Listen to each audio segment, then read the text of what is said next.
So, what are some of the issues that we want to take a look at today?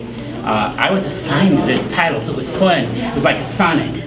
This was the title I was given, so I had to work within those parameters, and it's always fun to do that. I have an outline, and to keep us on task, you fill in the blanks as we move along. So that's sort of fun. That's one way to help keep us awake. Before we start, could I just have someone share, maybe 2 or 3 people share, what's been their high point today? Anybody? What's been your high point? Distraction. Distraction. How serious is the art of distracting us from more important issues? Is that right? Mm-hmm. Okay.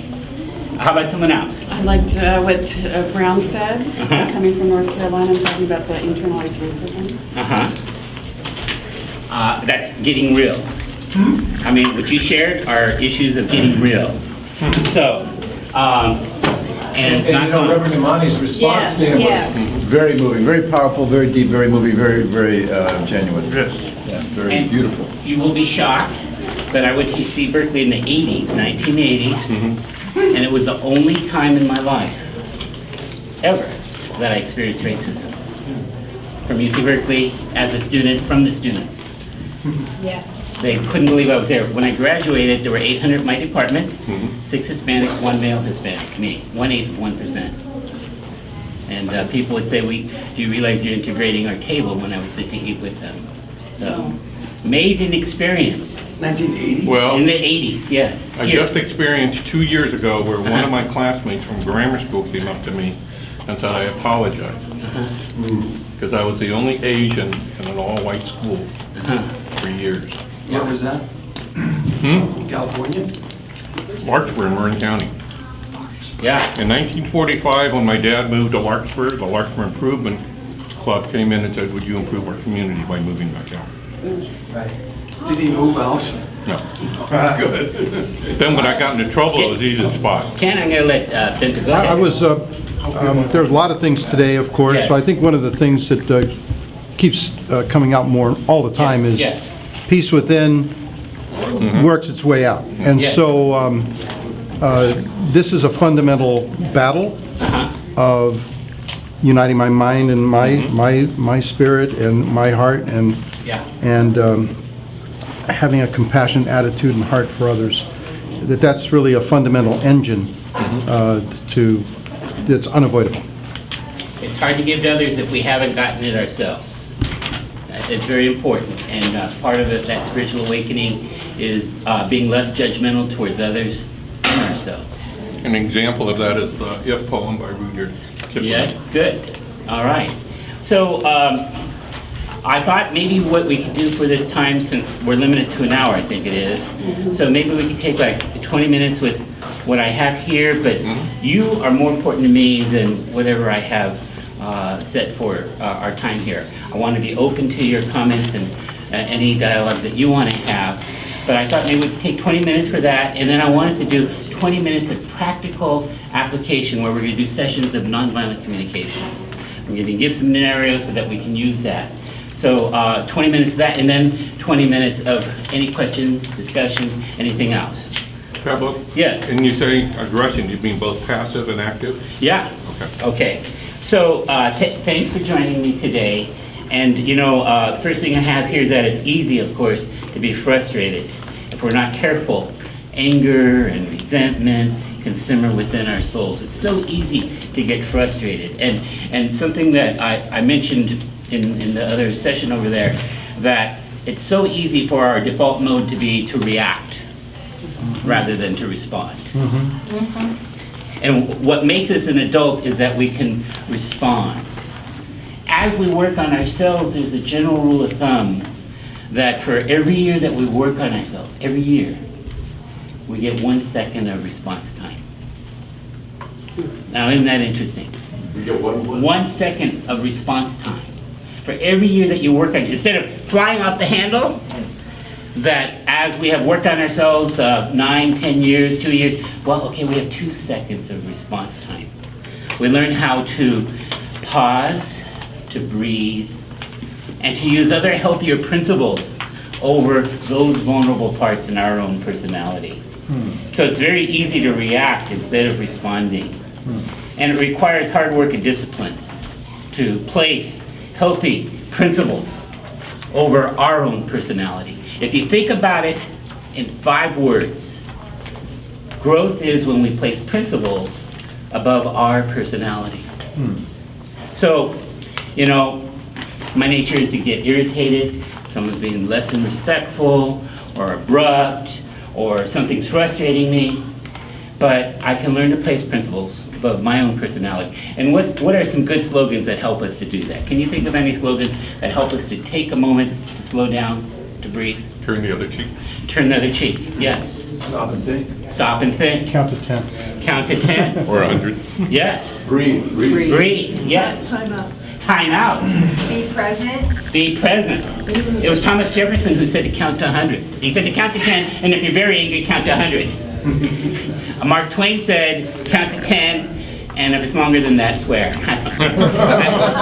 That works. Mark Twain, okay, all right. But nowadays, respecting one another is a lot less common. Have you noticed that?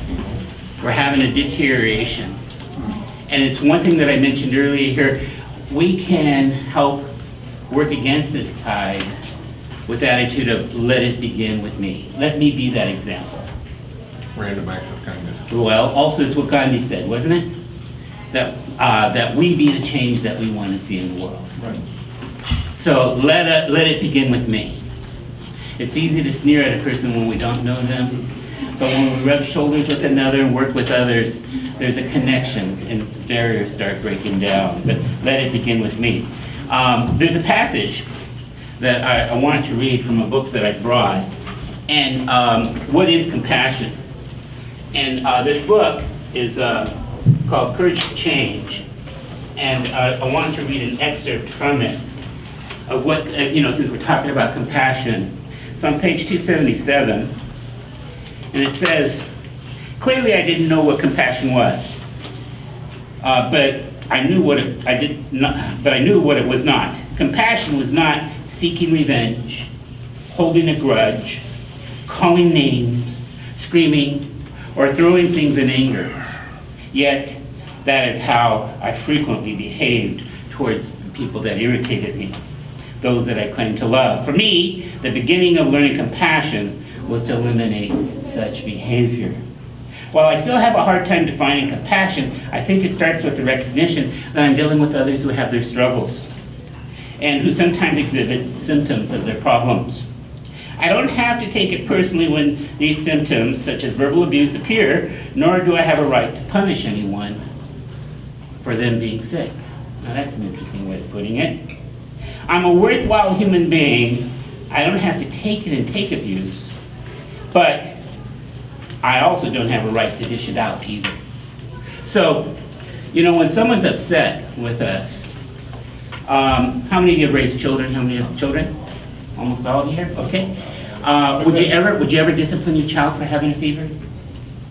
No. I mean, a fever. And when someone is upset and agitated, they are emotionally fevered. Wow, that's a different way to look at it. Instead of taking it personally, we see that they are emotionally fevered. When someone's drunk, do you argue with the person when they're drunk?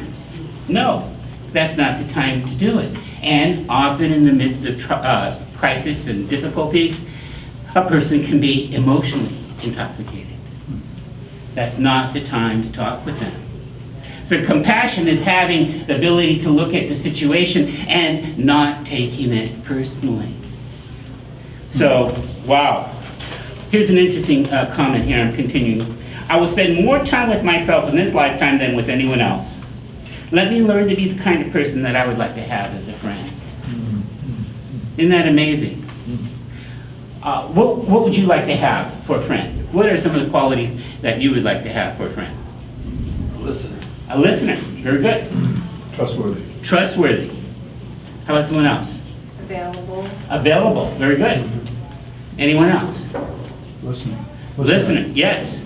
I like a sense of humor, Oh, yeah. right? Loves nature. You know what I would love for a friend to have? That they're patient with me when I blow. that they don't jump on me, but they're patient. That they understand that, you know, I'm still on a journey called life, and I still don't have everything together, and that when they're patient with me, because they see my intent is on walking, not on crawling or falling, that they're patient. So I think I'd love to have a friend who's patient. Isn't it great to have those really deep friends that you can just sit in silence and be comfortable with one another, and that's all you need? Do you know what I'm talking about there? And you can enjoy that time with one another? Well, the trick in my question is, those are the qualities that we want to have in how we relate with others. To be patient. To be that listener. There's a saying that we have 2 ears and 1 mouth because we were meant to use it in that proportion. When I talk, I only share what I know. But when I listen, I might learn something new, and I'm smarter than I was 5 minutes ago before I heard it. So, being that listener. What's one of the greatest gifts we can give to a friend? What's one of the greatest gifts we can give? Ask it. Anyone? Well, to listen with an ear without trying to fix them. Because we have, that'll complete having duos here. Is that okay if we can practice some Are of you this? going to race through this at some point, or we're going to Well, pass? shall I just give you the answers? I'll just give you the answers. That would help. 10 seconds Okay, left. okay. C2. C2? Yeah, C2. Andrea's song. Right Oh, up- anger? No, Andrea's song. Andrea's song. Top of the page. Top of the page. I'm lost. Andrea's song, right here. Is it Oh, God's? Andrea's song. Is it God's Okay, gift? Andrea's song is that we bless a person and we send them on their way because they're not God's gift for us. Got it. That's her song. But number 2. Okay? You know what, I'm lost where I am here. You're not. You're not God's gift, answer. What are you going to Okay. do? You're not God's. Above the, Go from summary down. here, okay? Okay, we bless those, one form of compassion is not taken personally. Number 4, we want to give compassion towards ourselves. Wait, what's number 2? Number 2, oh, how does it start? We bless Involves those, an honest, sympathetic blank of the other, not condemnation. Acceptance? Right here on the. Yeah, I know. Mine came out printed differently than yours. Oh, okay. Okay, so, Honest and sympathetic. is it 3? Are we under 3? 2. We're on still number 2? Summary number 2. Summary number 2. Oh, okay, but is it Roman numeral number 2? No, roll number 3. Okay. Arabic, number 2. Top of the Then, page. where's your, Just below Andrea's song. Yeah, Uh-huh. summary. where's your? I don't, There's I 4 guess I'm missing it here. 4 points under the summary. Okay, it's an honest appraisal. It involves an honest appraisal. Okay. Appraisal. Uh-huh. Right. Honest Next appra- one. And then number 4 is we want to give compassion towards What's number ourselves. 3? Number 3, one form of compassion is not taking it personally. Perfect. Not taking it personally. Thank you, I forgot to underline mine. Mine I had it underlined and highlighted, but I We didn't do want to that. give number 4? We want to give compassion towards ourselves. Okay, ourselves. Mhm. That compassion involves an honest appraisal. That was number 1. So now we're down to number 4, yes? Roman numeral 4, yes. Yeah, we're in touch with our emotional dashboard, the red light of anger. Yes. How does anger help us? It lets us know that there's an unmet need. All negative emotions are a result of an unmet need. I repeated myself there. And then B is being filled with self-pity. In each of these scenarios, we can become trapped with our feelings. Wait a minute, but the big what? I don't, did I blank that out for you guys? No. 5. It says the big. Okay, number 5, the big surprise. Yeah. Our emotional responses are learned, not innate. Codependency is where we surrender our values and our opinions because we fear the rejection or anger of another. So we surrender things that we really hold to, but we don't say anything because we're afraid they're going to be mad at us or they're going to reject us. They're going to give us a cold shoulder, or they're going to treat us as unlovable. We become unloved to them if we dared to differ.